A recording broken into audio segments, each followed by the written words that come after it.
This is the NRC Black Table Talk Podcast, everybody, and welcome to another edition of our show. It is Wednesday, March 20th, 2024, and I'm going to tell y'all happy hump day. I mean, we're halfway through the week, y'all. You know, we're looking forward to Friday.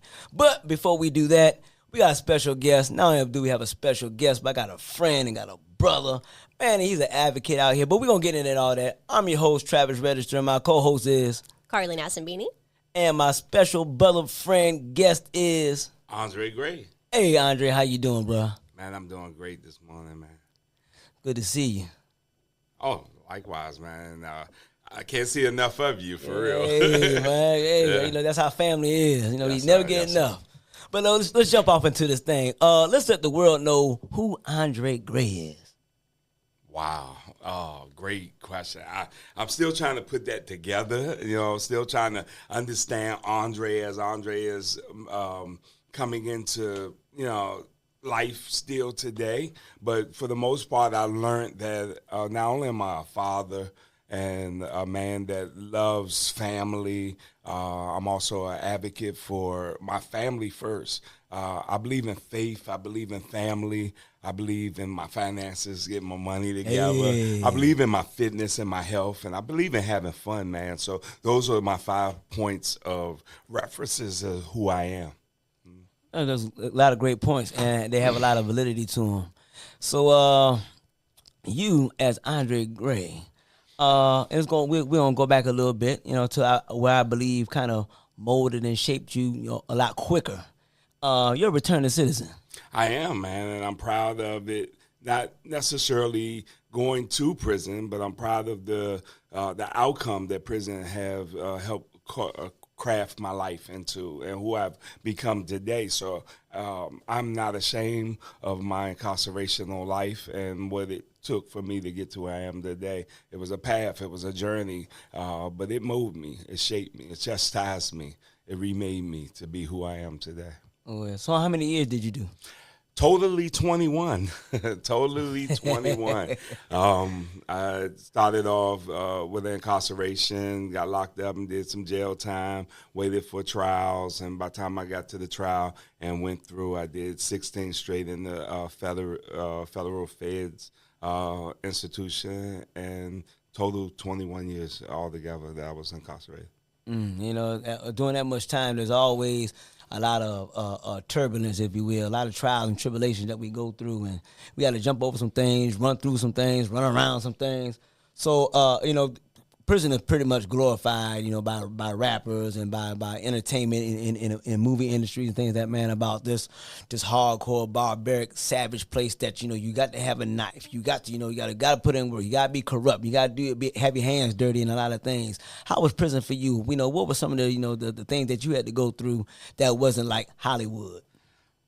I mean, all of that. Let me tell you, when I got into prison, everybody was like, they pass your bag. They say, "Welcome to prison." The homies, here's some slippers, here's some sandals, here's whatever the things you need, hygiene, cosmetics, and homie, you need this. And this was, 9 times out of 10, you was passed a shank or a knife and said, "Man, you got to have that with you." And they gave you the rules and regulations. The rules and regulations was have your boots on by the doors pop. I mean, don't lay down until the doors are shut, and all of those things. So the fear factor started growing from the first moment you're in there. I was in the SEG, because back when I came into the feds, you had to go through captain's review before you can go out into the compound. And I had no idea what prison life was about. So I had people telling me, I went out to the courtyard and they was like, "Hey man, I'm gonna send you down some magazines and I'm gonna send you down some stuff." And I thought this meant that somebody's going to come to my door and they're going to, bring the stuff to me and things of that nature. And as I'm laying in the cell with some Chicago dudes or whoever the out-of-towners was at the time, somebody's yelling, "You get that, homie? You get that joint?" And so I didn't know who they was talking to. So I'm laying there and I'm like, "Get the joint. I don't smoke." I don't smoke, So they say, nah, the joint underneath your door. I'm like, "Man, get that, man. I'm trying to get out of jail. I don't need that." Say, "Look under your door." So I'm like, nah. So I'm telling my cellmates, like, Man, I don't want no parts of that. I don't want no parts of that. And sure enough, I get up, look at the door, it's a magazine. I was like, I ain't get the joint, but it's a magazine. I had no clue what prison life was about. The word joint, shank, the line, and sending things. So it was an amazing thing to go through when you first go in for the first time into the prison environment. So it was really stuck for me, coming from the background that I had. Prison wasn't part of the lifestyle that I was getting set for. And so to go in there and experience it on a first-time basis, you had to get through the fear first. And the fear was emotional as well as mental, as well as physical. I was came in, I went straight to Beloa, and Beloa was like, the spot. It was blowing up every day. I go on the stairway, they had the triads, the triads had just hit somebody and a head was rolling down the steps, literally, and so I experienced a lot of things that, traumatized me in the first, like 3 weeks of being on the yard. I was like, do I stay here? All I can think of, like, the check-in move, nah, I'm going in the hole, But then I had the homies was like, no, you can't do that. You can't do that. And I said, no, I got to go, man. I can't stay out here. And they said, no, you got to stay out here. So, of course, that became a thing of, getting to know the atmospheres that you're in, how to navigate through personalities, behaviors, and things of that nature. When I got there, the first time, it was only 15 D.C. inmates that was on the yard, So, and those 15 was from Maryland and D.C. About 6 of us was literally from D.C., and so, and then I was a crossbreed, for a lack of a better word, because I'm originally from New Jersey. And so part of my growing up, I grew up here in D.C., went to elementary through high school here in D.C., so this is my home, but my birthplace is New Jersey, and so I was going back and forth to New Jersey, and I had became a gang member, and that wasn't allowed here in D.C. So when I went into the prison setting, I was considered a blood, because of the gang affiliation, but I couldn't live that in the prison because I was on DC count. I was on DC time, and so there was a lot of factors of being in prison. I couldn't even live in my reality. The biggest thing I was a man that feared God, and I couldn't even live that wholeheartedly until probably the after the first year of being in there, and got comfortable, and that's when we joined Life Connections. That's a lot right there, bro. That's a lot, and there's a lot of things. This is your story is why it's called your story, because it's not like anybody else's. Yeah, it may be similar, or somebody else's story may be similar to yours, but your story is your story. And I appreciate you being candid, you being vulnerable, and sharing. This thus far, and there's a lot more to come. Carl, you got any questions for him before we move on? Yeah. So I guess my big question is, right, like, you spent 21 total years there, right? And I know that we're going to get into what you're doing now and why that story is so spectacular. But how does someone who you said doesn't really come from that environment where you feel like you were going to end up there, like, were there any personality traits that you really feel like you had to gain in order to survive there? And are there any that you had to let go when you came back out? Yeah, totally. I mean, this is something I talk about with guys every day, even now. Some of the things I went in with was they call it the bougie mentality, right? So that's what we have out here when we are above the normal environment and things of that nature. When I went into the prison setting, because I felt like I didn't belong there, there was things that I had to structure my mind and behavior to do. I mean, literally, I couldn't stand boots.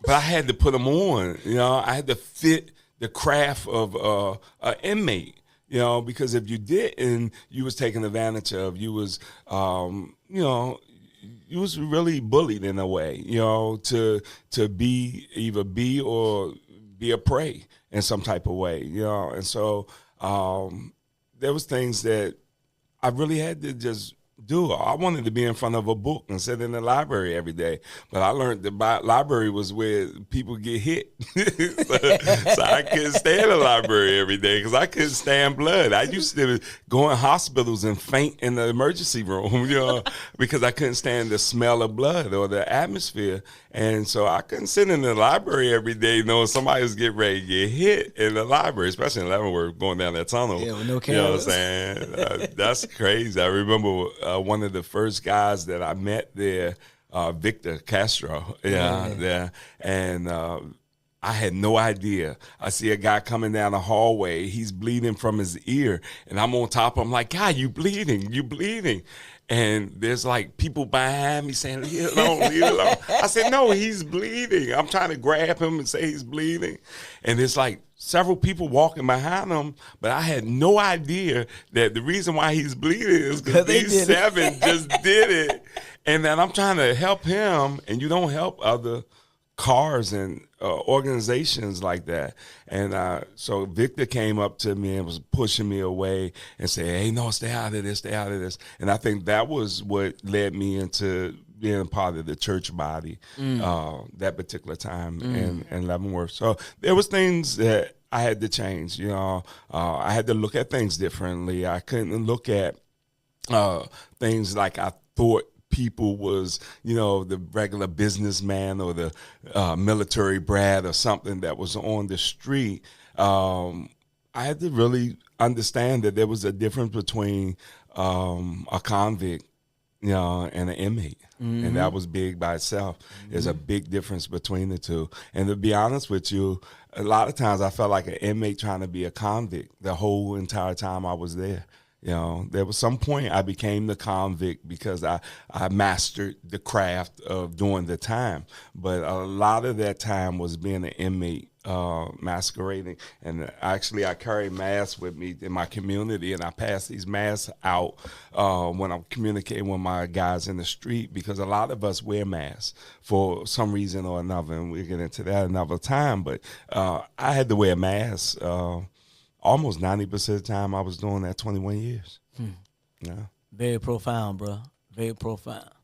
So here we are. You're navigating through the BOP, Leavenworth, and all its ups and downs, and going through the cracks and the crevices of it. And I seen you. You're in church, and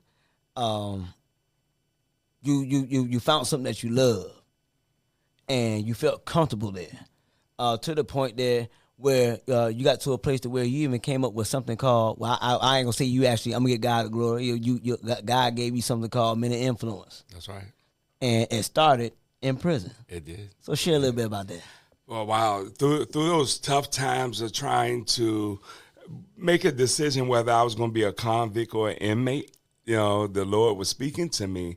I was so angry with my mother. I was so angry with my own family that when I would go lay down, I had nothing good to appreciate coming home to. So I was dying right there in my cell. And so one particular day, a young man was put in my cell, and he was moved from another block. He was moved from B Upper. I'm not going to call his name, but until I will tell you who it is. And one of our great, great, great young guys that come through, and he got moved from B Upper to B Lower and went into my cell. And he told me why he was moving. And when he told me why he was moving, he said that, for lack of a better word, that he felt as though he was prey. He felt as though he was prey, and that some guys over at A1 and other blocks and things like that. So I took advantage of that moment to go up to these older individuals that I didn't even know what a shot caller was. I didn't know who was calling themselves the DC car and leaders and things of that nature. I went up to this older guy and I said, "How dare you? And you did this and you did that and you ought to be." And I challenged this older cat that had the reputation of the strong car leader for the DC car. And when I challenged him, he brought me all the noise in the world. All the noise I could I did not want to smoke, and I got to smoke. You know what I'm saying? So, I mean, he brought it to me to the point where, you know, I was like literally in real traps places, in corridors and on compound yards and things like that. Because I'm 6'3" and I'm 200 plus pounds, I was able to, you know, stand the grounds, and I got a little military background, so I was able to master a moment or two out of that situation. But it brought reality. I had to face something by facing that situation for him. However, when I went back to my cell after being attacked, I went back to my cell and I laid down and I began to say, no young person should come through here without a mentor coming up and saying something to him about beware, be careful, be in line with. And our days at the activity room will help mold those thoughts through the spiritual teachings that we was going through.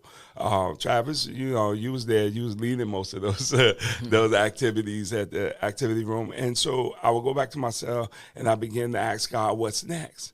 And he took me back to some years before coming to prison, and I lost a young man in my life that was killed in the street for the same mistake. And he crafted that around men of influence. And so I began to formulate the curriculum around men of influence. And we just put it to work, man. We went to the psychology department, got Doc to, you know, back us, and we started having groups. And next thing you know, we had our own program being run in Leavenworth that led on to go to Terre Haute, Victorville, Petersburg, and other institutions. And today I signed certificates and sent them back in for guys that still graduating from that program. How amazing is that? Come on, Carly, I know you got something. Yeah, so tell me what that looks like. So, like, let's say someone goes in and they join Men of Influence. What would their first day in that program look like? First day in that program will probably look like a lot of counseling amongst peers. You know, like it's almost like doing a psychosocial experience with them. Like, what led you here? What's some of your fears? You know, if I could help you master through your fears, what would that be like for me to help you? You know, how can we aid you? You know, being in the same circumstances, being in the same building, in the same cell sometime. How can I aid you, not just here, but what are some of the things that I may be able to use as my resources back home, you know, and help you with, you know? And we was able, in the beginning, I was able, because I came in with a little more different, most DC inmates, and I'm probably profiling a little bit, but it's probably got some facts to it. But most DC inmates lived off of maybe $25 to $50 a month. And that's probably every other month if they had a family member to send them. And so everything in prison is to be paid for. You know, there was a time where, you know, you can count on the meals you was going to get real good, but now even that, you can't even count on that. You really got to go to commissary and fill up your stomach, you know. And so when we came in, at least when I came in, during those years, we get full in the kitchen, you know, a little bit, you know, but that kind of went out. So we sometimes when I came in, I was a little more financially in a position because I had a life before coming to prison, and I had a little bank account. I had family that was wrapped around me. That wasn't blood, but it was family. And so I was getting in, and I was able to use that resource to help many of the men that was there in some type of way. Everybody didn't have that. And so that was the biggest thing about Men of Influence, is mostly being a social network that helped the emotional part as well as sometimes the physical, with like whether it be sweatpants or whether it be a pair of shoes or something like that. Cosmetics. Yeah, cosmetics, those things. Came through as a man who was looking, you know, to become a Christian. You know, Dre would have Bibles and things like that as well. Right. So it's like in old military times, you know, back in the biblical military times, you know, they had a standard that they would lift up. I mean, if you was on the battlefield and you was, you know, clutching and had your combat going on, sometimes you get lost in your way and you would come off base a little bit. So a standard will be lifted up to where the soldiers, they would look, see where they're at, and say, okay, our friendly lines are over here. So let me make my way back over here. That's right. So as a men of influence, I would say they were men of standard, to where an individual, or a young man in this case, they would lose their way. All they would have to do was look to those men of influence, like Dre and the other ones that was a part of them, and would say, hey, this is the way to go over here. We had young men. One of my graduates when I was in was a young man from Chicago. He was a shot caller for one of the known gang members' cars, and he couldn't read or write. And no one knew he couldn't read or write because he was always moving and grooving in a way that a convict moves and groove. So he had bodyguards too. Yeah, totally. Yeah. He had a bunch of them. And so not only did he come into the men of influence and begin to have isolated counseling and tutorial aspects, or we're teaching them how to read, teaching them how to write and things of that nature. He was actually able to write a letter home for the first time to his family. Usually he get other people to write his letters, and he just send pictures. That was his way of communication, just sending pictures. And he was able to write a letter home. And I actually have that letter, and if I'd known, I would have brought it with me today. But I actually have the letter, a copy of the letter that his family wrote him back and shared with him, like, this was the first time that he had actually, and he had children and everything. So having those type of experiences come from the work that you're doing when you're in the deepest, darkest part of your own life. You know, and even the scriptures tells us, man, from darkness, God is going to shine a light, man. Yeah. And so you have to have a faith to believe that that's going to actually come through. And it's hard to have that type of faith when you're in a cell, you know, in a box, when you got, you know, people hurting each other around you, when so much wicked is happening, your faith can't elevate. Your faith can't escalate to the level that it needs to say, I'm going to be. There was times, I remember this wholeheartedly, we was praying in the activity room, and we kept praying, God, get me out of prison, get me out of prison. Travis, you had to be in one of your roughest moments at this time. If Travis came in there and yelling like, some of y'all don't need to get out of here. Y'all better pray right. Y'all better pray right. You know? So God ain't going to answer prayers that ain't right. You know what I'm saying? So if we ain't fixing up the man, if we ain't fixing up the body, how do we expect God to elevate us back out?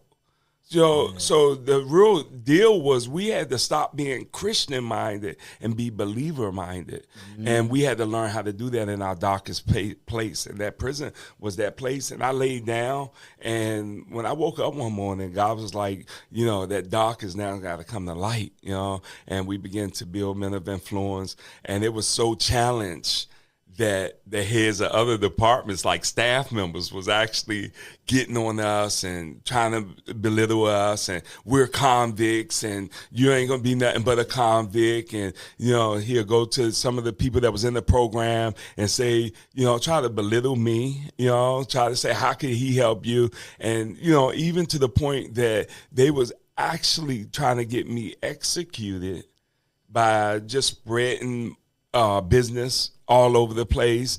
And, you know, I don't have a pretty incarceration. You know, I had to really come through a storm. I took a plea to something that no one in the world should have did, but I wasn't trying to do a life plus 32. So I did a plea to 16, and it didn't fit who my character was. And I didn't know the cop-out system. I didn't know the setup and the plea deals and those things. If I had stayed out and fought those cases, I probably wouldn't have did no time. But I was new to the whole incarceration system. And they said, you're going to jail for the rest of your life? I said, no, don't do that. How do I get out of that? They said, take this 5 years over here. I said, okay, I'll take the 5 years.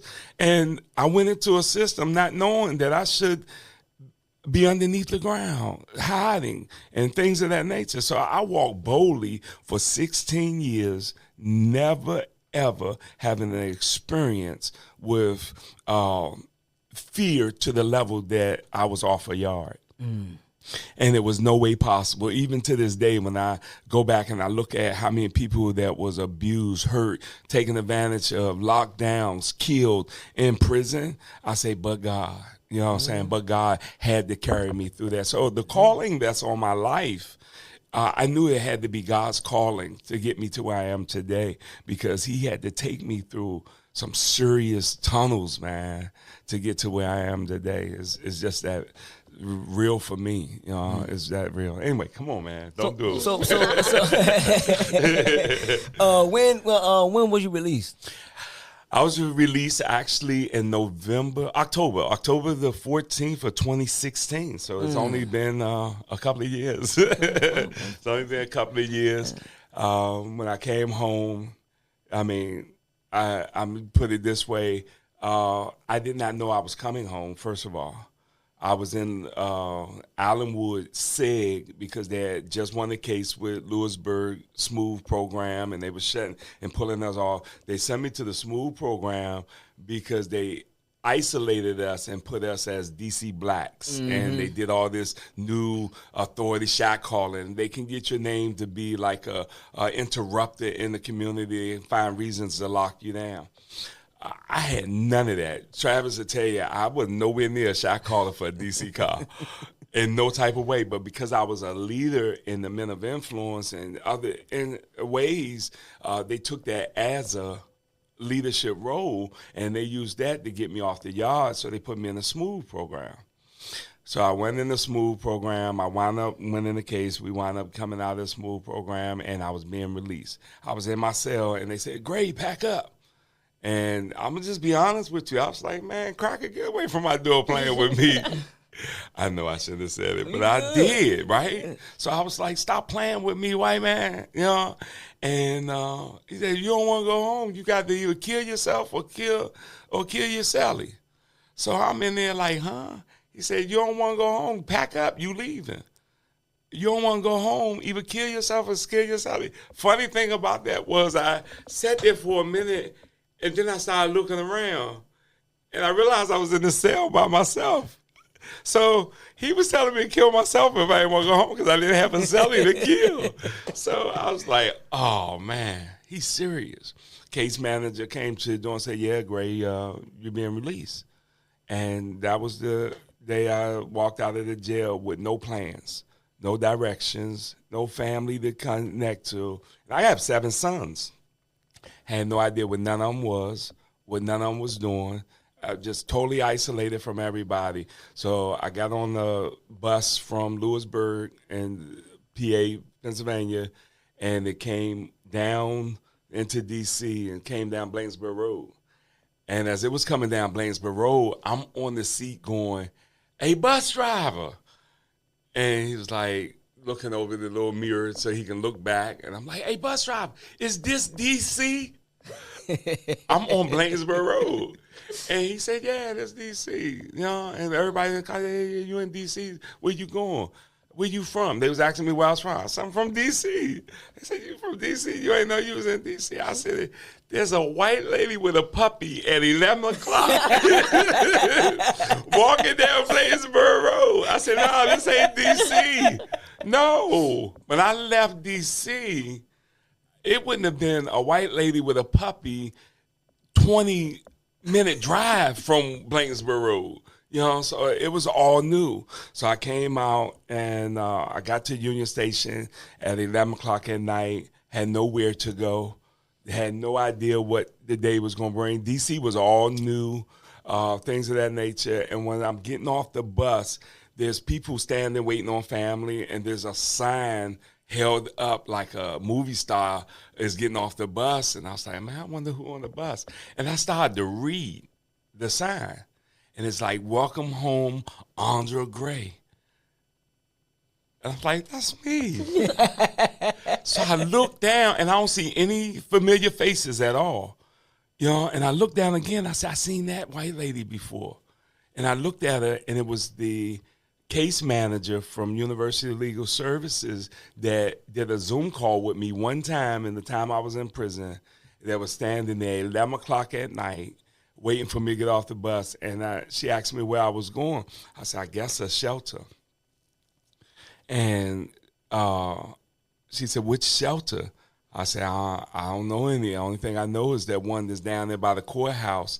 It was there when I left and went to prison. That's the only one I know. She said, that's second and D. You don't want to go there. That's dirty. It's nasty. It's this, that. I got somewhere for you. So I said, well, okay. So I'm thinking we're walking to go where this place is. Who puts a criminal in their car that's just coming home? And then she walks to her car. And I'm like, you got to get something? She said, no, get in. And this wasn't like a station wagon or a truck or something. This is like a brand new BMW. And I'm like, this woman's crazy. Yeah, I know I'm a good person, but how does she know that? Yeah. You know, so we get in the car and she takes me to Central Union. And we go to Central Union. I lay there for a few months. Then I engaged with my son and found out he needed a place to stay. And because he's handicapped, they wouldn't let him stay there. So I had to, I was like 2 weeks from a graduation from this program. And we began to sleep in the car for 17 months. Wow. 17 months. There was nothing in place for a returning citizen like myself to come home and engage the housing, resources. There wasn't a reentry navigator that had a book that said this is where you go, and none of that existed at that time. There was not a Courtney Stewart or a program that was in place. There was in place, but we didn't have a knowledge of how to reach them or get to them. And you didn't even know you were leaving. And I didn't even know I was leaving. You didn't have the time to was prepare, no way, even if it was no there. way. Right. And so 17 months of living in a Volvo, and here's the thing. I know, y'all help me not get myself in trouble, but watch this. I went to my yard, my family's yard. The Volvo that I pulled out of my yard was the same Volvo I parked in that yard in 1999. I went and got some tags, put it on the car, drove the car, and I slept in many hidden little neighborhoods in that car with no tags. Never got a ticket. Never got pulled over, never got it registered. It took me almost 2 years to get a driver's license, when I came at home, and I was surviving. So going back to my story, God was pulling me through these paths the whole time to get to where I am today. Yeah. Don't do that. Don't look at me like that. So here we are. Yeah. You're home, and 17 months, you and your son are living in a Volvo with my granddaughter and the baby mother. Yes, that's a lot. Yeah. So I mean, I see you, 2023. Yeah. And I never knew any type of struggles that you went through. So I see you. I mean, you got the ball rolling. Yeah. You moving and grooving. I'm seeing you on I mean, I had no idea social media was the platform it was till I came home. And a lot of times you hear it being used for the bad. But it's a positive platform if you use it for that as well. And I was able to get familiar with you, the Andre Gray, on the outside, without a khaki suit on, looking good in a 3-piece suit. You know what I mean? And sitting in his office, at the computer or with the men that's along with him. I'm like, wow! I said, this Andre Gray? It definitely looks like Andre Gray. Oh man, he good. So we end up talking. And he's like, but what are you doing? So explain to me, and what I'm trying to get to is how you established. How did you get established to who Andre Gray is right now as the man of influence and agape men and so on and so forth? So in the process, remember the young lady that was at the bus station that I got in the car with? She got me to Central Union and all those. She was the reentry advocate at University of Legal Services.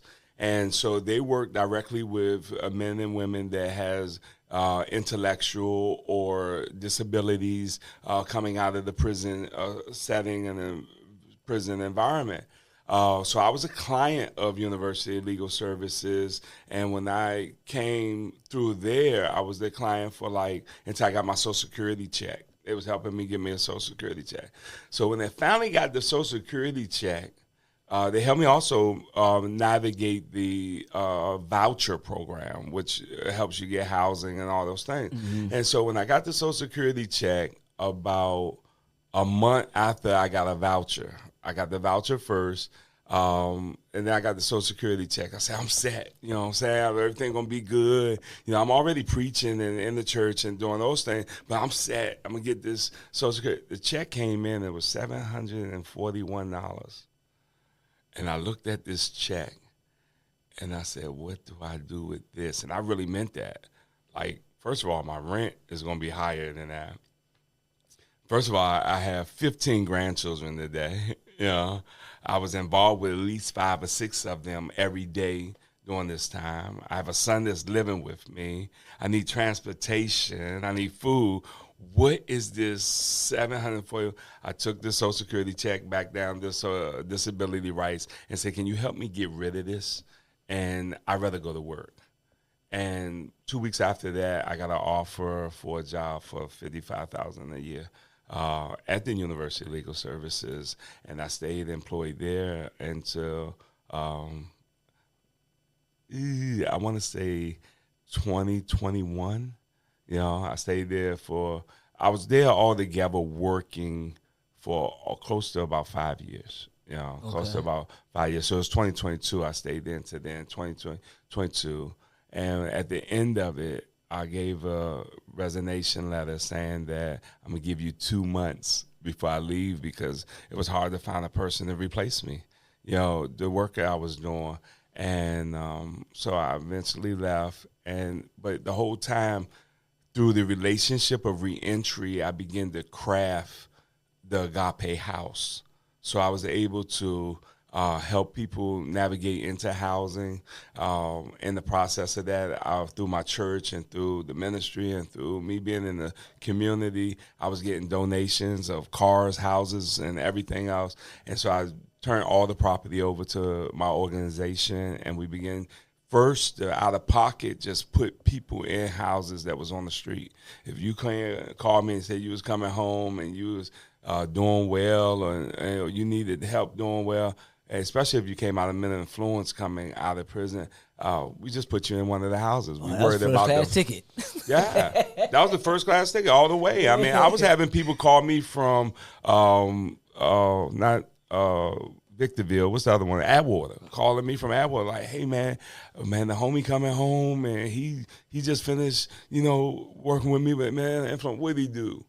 What he doing men of influence? And so I'm trying to find out who it is and what it. So he came home and I was like, all right, man, we'll do what we can. And so we put him up, you know. And, you know, again, I don't want to call names, but a lot of the guys that came through my program and is now into some of our houses are working and got their own houses now. So we was able to not only help navigate them into our housing, but we're helping navigate them out. So we began to build the Agape House.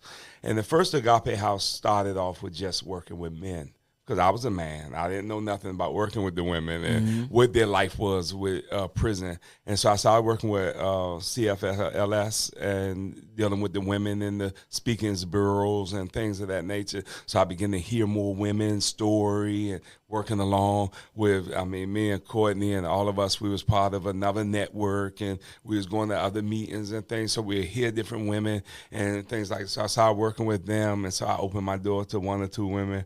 They opened the door to 3 or 4. They opened the door to about 10, 15. And so now we have housing as well as wraparound services for women and men. Man, I'm telling you, you talking about a reentry story? That is a come up. That is a come up. Now let's add that this is all out of my pocket.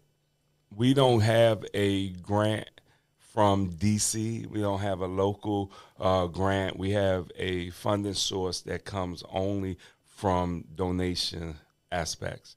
You know, that's how it is. And now today, I know we're going to go into this in a minute, but just to throw it in, because we do such a great job that we have major law firms, and I'm going to throw them out there because they said it was all right for me to do it.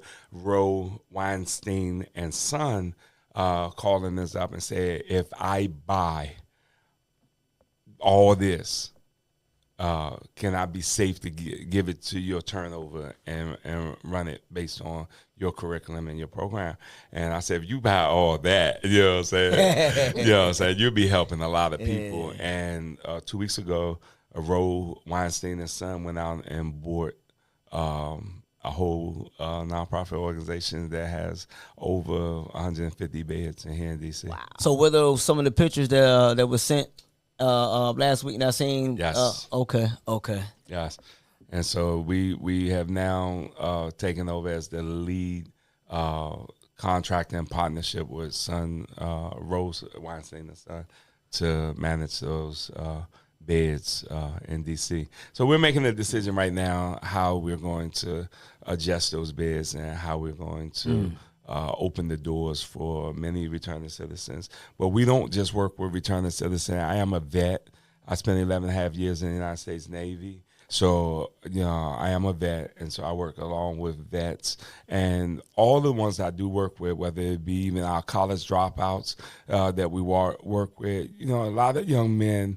And you said it earlier. You was talking about the intelligent level and the mindset of these individuals. A lot of young men, Travis, and you know this, have like high level educational minds, and they're really living in here because they couldn't reach their vision or they couldn't reach their goal because the environment pulled them down and got them stuck. There's a lot of young men that broke into a car because they had nowhere to live and nowhere to sleep, and it was freezing outside. They didn't mean to drive it off. They didn't mean to steal it and take advantage of nobody. They broke in there because they was cold.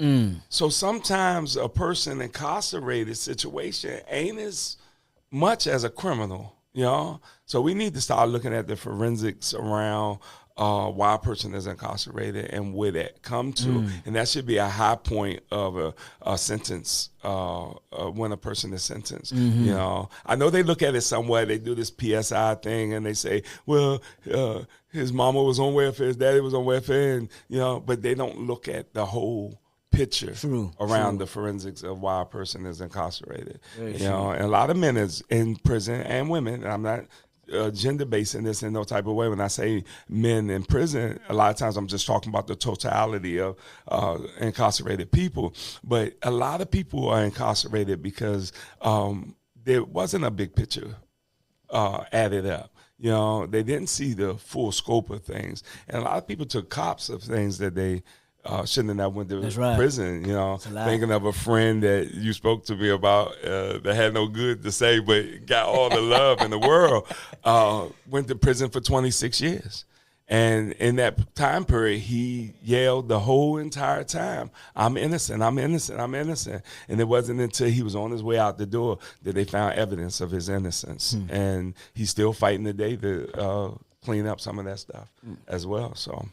And likewise, my story is the same. I can't fight mine is because I refuse to see another individual in my personal family who transgressed against me with a lie, called themselves saving my family from embarrassment that led me into taking the cop that I had to take. And, in the beginning, I thought that if I called that person out, being a relative and a dear first generation relative, that they was going to incarcerate her for perjury because I understood not the system. Years later, I found out that I should have called her out, let her deal with her court stuff, and she probably wouldn't have got no time. They probably spanked on the wrist, and I wouldn't have never did any of my time. But that wasn't the case for me. God had a bigger picture, a bigger story to come out of Andre Gray. And today, a lot of people don't know. When you hear me say, "Who are you?" and when you see me on TV and you see me on the radio stations and you hear me say, "I am Bishop Andre Gray of the Agape Family Ministries of Washington D.C." That's just craft. But who I really am is who you see today, the person that's in the boots on the ground. You go on Facebook and you see me in front of Second and D. You see me in front of Adams Place Shelter. You see me at the bus stop. That's who I really am, man. I'm that guy who just want to touch the life of somebody wounded and hurt somewhere. Anyway. Advocate at his finest. Appreciate all your work. Appreciate who you were. Definitely appreciate who you are now and all the work that you're doing. And it's amazing, man. It's an inspiration to me and a motivation as well. And I'm like, Yeah, I'm trying to be like Andre, man. He doing some things out Work's here. still going, man. Yeah. Work's still going, man. Well, so you speaking of work is still going. What type of events or functions do you have going on in the future? So we got a lot of things coming up. I just got an award a couple of weeks ago from the Newsom Awards with the New Royal Family, who does a lot of work around music with the wounded and hurt individuals coming out of prison, coming out of the shelter environment, recreating that atmosphere. I started off in music. That was my first love, was music. I started off with Stacey Latter, so of course with the group Troop and things of that. So I think my first, I was part of the first Grammy in '85 with the song All I Do Is Think of You. So I engage all of my history of music and the things that I do to help other individuals. I think music is a good layway to helping people deal with their situations. I wrote a lot of music just walking. Just walking. I was lost. I was hurt. I was wounded. And everything. This ain't the story about the stolen car and all that type of stuff. But I stole a car at 14 years old, and that was because I was walking, trying to deal with being put out of my own mother's home because she chose men over her children. And so I walked down the street, stole a car, and I wound up graduating high school with living in that car. And in that whole entire time, I was writing, and years later, that came to fruition, a lot of that writing. But I would say that music is our segue into the hearts of individuals. And so I also had the YAP Award a few months ago, Youth Advocacy Awards that they give out. I opened up a studio over in Branch Avenue, Offway, 4710 Offway. We have a studio where young men and young women can come in and learn how to do what you're doing, do the podcasting thing, and stage playing and all those different things. And so I got a team over there that's working with them and things like this. So our future consists of right now is making sure that we get more people in housing and we get more people the mental health services. Our city is failing. And I know this part won't make live broadcast because we go cut it out. No, it ain't. We don't want to get No, it ain't. hurt. This our voice. This is our voice. Our city is failing people around mental health, big time. We have no oversight over DBH and what they're doing with core service agencies. Our returning citizens already are lacking communication skills because they've been isolated so long. And there's a difference between isolated and solitude. Solitude, I can learn some things. I can get to know me. I can be in a space where some elevation can happen because it's personal. I want to be there, but that's solitude. But isolation is something that I'm forced into. And so because I'm forced to be trapped for so long, I'm shut down. My ears are closed. My heart is closed. My mind is closed. And so when they come out in the community, it's harder to penetrate that person that's been isolated for so long. And so to give them a core service agency that don't speak the same language, I ain't hating on the Africans, but I can't understand you. You don't understand me. Mm-hmm. And so you're trying to give me a mental health prognosis and diagnosis, and I don't match it because I don't know what you're talking about. So you're failing me to help get me off the street. You're failing me to help me get employment. And so we need a system that elevates the individuals. And one of the things that you said a few minutes ago, and I'm only going to say it this way, there was a time when you came home and you said that what I was going to do is go get a job and do construction. And for real, you knew that's not what you wanted to do. But you needed some money. You needed to survive. You need to take the next steps to benefit your life. But that's not what I really want to do. In my heart, I want to be, the mayor of D.C. or whatever you want to be. And we get trapped there because we're left with no other choice. And so what we need is to start training up our returning citizens and our individuals that's coming home to say, man, don't let your dreams that you laid in a prison lay dormant and die. Right. Don't let that happen. We need atmospheres that says you can be a social worker, you can be a case manager, you can be, don't just get stuck with the McDonald's manager and the construction union work and and things like that. Let's go after. We probably need to, and I'm not saying I did 16 years of education, so I'm not saying that we need to limit the levels of what it takes to be a social worker. What I am saying is that we need to make the opportunity more realistic for a person that's coming out of prison to meet those goals, because right now, the work that we're doing is more important than a lot of other work. We're working with peer that's getting the job done. And when you're peer working with peer that can get the job, we're going to have haters. We're going to have people that's going to remember your old ways. Your mama and daddy remember it. I mean, I stole food stamps out of my mama's pocketbook. So when I go in her house, she had a pocketbook. You know what I'm saying? So I understand that and that was 50 years ago. So I understand there's going to be a past that's always going to be there. But if you keep looking at that past now, you're not stunting me. Because I am Bishop Andre Gray of Agape Family Ministries, and I'm doing well. You're not stunting me. You're stunting you, because you're so busy worrying about what I used to be that you can't grow to who you need to be. Dre, it's been a real great pleasure having you here. I appreciate your accomplishments, your work that you're doing here. And we're going to wish, and not only just wish, but pray your continued success as you work through God, doing the things that need to be done in the city and the DMV area. Thanks, man. I appreciate it. Likewise, it's good seeing you doing this positive work. And I know there's nothing but from day one, knowing that you would be doing it. When I first seen you come home, I was kind of curious to know what's next for you. I always know that it was going to be in somebody's pulpit, which you got an open invitation to come preach at the Agape family.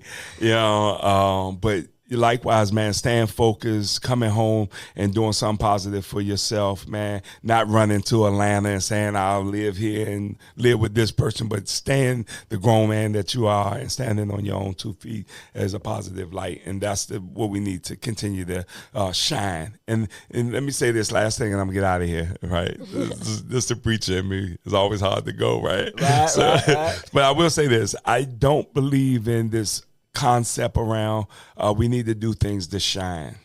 That shining thing is artificial. When you shine, a lot of times it's fake.